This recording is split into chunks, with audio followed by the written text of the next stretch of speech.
A-t-on atteint aujourd'hui un seuil d'intolérance en matière de pression fiscale en France? Au-delà des passions qui animent ce débat, nous avons cherché à objectiver ce point dans une récente étude Xerfi Synthèse intitulée Compétitivité fiscale de la France, où en est-on?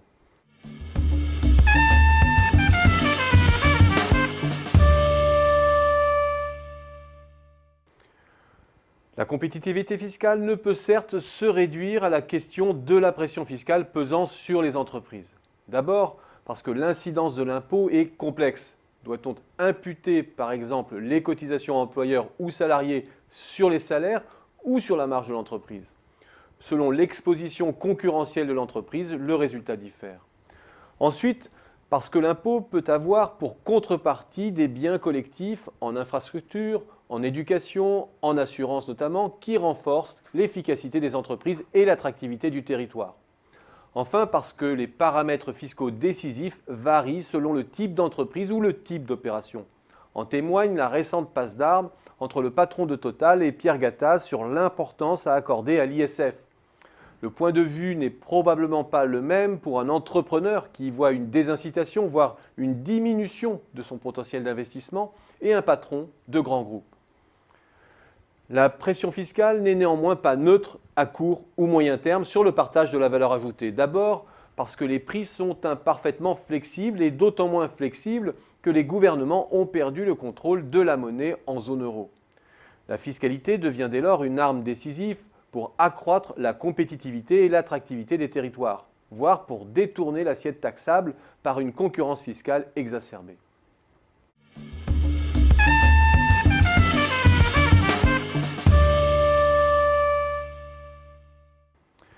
La comparaison de la fiscalité des 27 pays de l'Union européenne fait ressortir 7 grandes zones de faiblesse de notre compétitivité fiscale. Premier point, le poids élevé de la fiscalité sur les facteurs de production en comparaison européenne, alors que la consommation demeure relativement épargnée. La France figure en haut de l'échelle en termes de prélèvements obligatoires, on le sait. Hors prélèvements sociaux, le rang français se normalise. C'est donc bien le poids élevé des cotisations sociales qui crée l'écart. Il ne serait pas en soi problématique s'il ne portait la part des salaires au sommet du classement européen. Autrement dit, le positionnement français a pour contrepartie un écrasement des marges et de la rentabilité d'exploitation. Plus généralement, c'est la répartition de l'impôt entre grandes assiettes qui pose question. La surimposition du travail se double d'une surimposition du capital et d'une sous-imposition de la consommation lorsque l'on compare la France à la moyenne européenne. Et surtout, les écarts s'accroissent avec le temps. Deuxième point de faiblesse, une progressivité des prélèvements sociaux qui soulève un problème épineux à long terme du point de vue des incitations. Issu notamment des allègements Fillon et de certains dispositifs d'emploi aidé, il a déjà produit des effets positifs observables sur l'emploi des moins qualifiés. Mais il induit aussi une progressivité des charges sociales autour du SMIC d'une ampleur sans équivalent au sein de l'OCDE. Il crée ainsi une désincitation implicite au travail qualifié alors même que la concurrence se joue sur le capital humain. D'ailleurs, très rares sont les pays de l'OCDE qui ont appliqué des politiques de baisse des charges ciblées sur les bas salaires. C'est le cas de la Belgique et dans une bien moindre mesure de l'Irlande et du Royaume-Uni.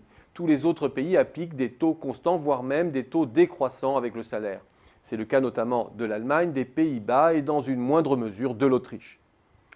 Lorsque l'on compare la situation française à la situation allemande, l'écart des prélèvements patronaux culmine ainsi à 30-35 points de pourcentage pour le haut de la distribution en défaveur de la France.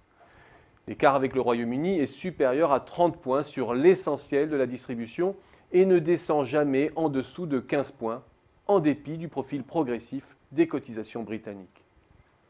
Troisième point de faiblesse, notre positionnement médiocre en matière d'imposition des bénéfices, du fait en particulier d'un mauvais affichage nominal. La pression fiscale effective, mesurée comme le ratio de l'IS au résultat net des sociétés, est en revanche plus modérée, du fait notamment d'un régime d'amortissement favorable et de niches importantes comme le crédit d'impôt recherche. Mais elle augmente et diverge depuis peu de manière problématique de celle de l'Allemagne et de la périphérie orientale de l'Europe.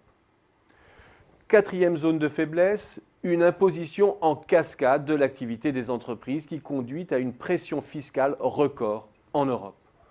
Le revenu de l'entreprise est taxé à de multiples niveaux. Le chiffre d'affaires avec l'IFA et la C3S, la valeur ajoutée avec la cotisation sur la valeur ajoutée des entreprises, les salaires, le foncier avec la CFE. À cela s'ajoute le versement sur les transports et une myriade de petits impôts. C'est cet empilement sans équivalent en Europe qui explique le positionnement extrême des entreprises françaises. Cette pression fiscale globale importante sur les entreprises se double d'un cinquième handicap, la faible part des impôts indexés sur le profit de l'entreprise, une rigidité des bases qui pénalise la compétitivité des entreprises en bas de cycle. Elle exacerbe en effet les problèmes de rentabilité et de trésorerie en période de crise. Sixième point de faiblesse, la fiscalité globale du capital particulièrement élevée en France. Au-delà des impôts inscrits au compte de résultat de l'entreprise, il existe un empilement de prélèvements sur les revenus et les patrimoines générés par le capital.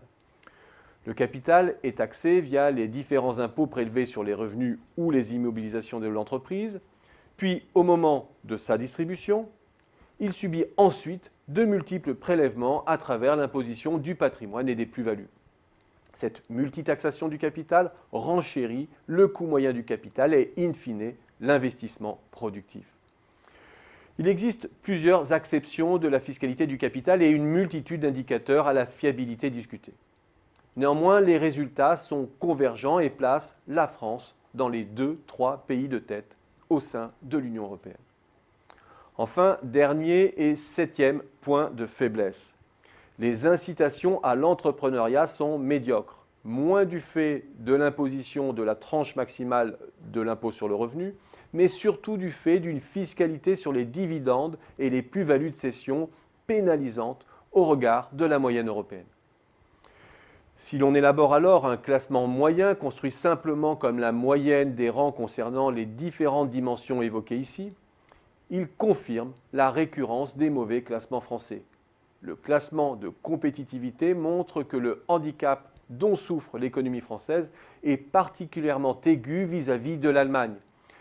Mais il est en revanche de bien moindre ampleur vis-à-vis de l'Italie, du Royaume-Uni ou de l'Europe du Nord. Autrement dit, notre retard est réversible et à la portée de réformes d'ampleur raisonnable.